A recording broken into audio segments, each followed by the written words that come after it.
All right, hey, why are U.S. servicemen and women having so much trouble when it's time to cast their vote? In 2008, there was a 2.5 million person military voters, and less than 20% of them were actually able to cast an absentee ballot. Why is that?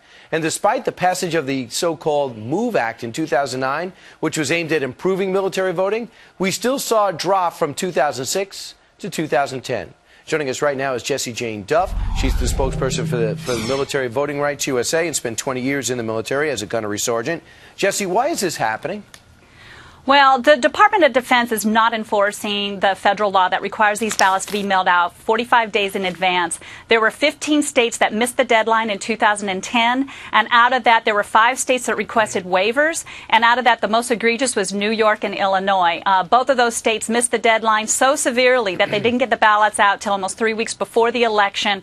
And out of that, in New York, many of those ballots had to be discarded because they didn't get returned on time. So it's pretty egregious. Only 4.2% of eligible 2 million military voters in 2010 were able to cast their ballots. So it's been a significant decrease. And yet, you know, obviously most of the people in the military, to speak broadly, are the most patriotic and are literally fighting on a daily basis for your right to vote. It seems illogical to not do everything you can to make sure they do vote. Is someone trying to work against this process? Well, you have to wonder because Department of Justice has not enforced the federal law.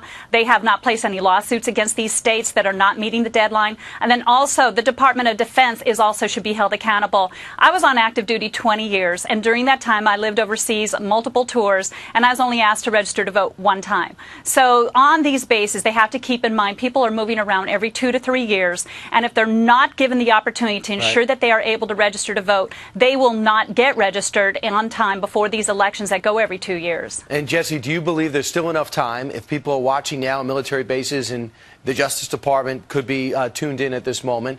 Is there still time to correct this? Well, the law went into effect in 2009, so let's hope for 2012 that these states are all in order and they have those ballots getting mailed out on time.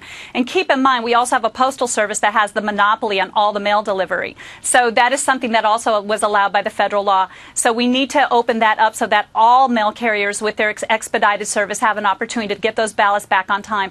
Because to have only 4.2% of your active duty military participating in an election out of 2 million voters is ridiculous. And you know what? With their election so close and so few battleground states, they could make the difference and tip the scales more this year than any I can remember.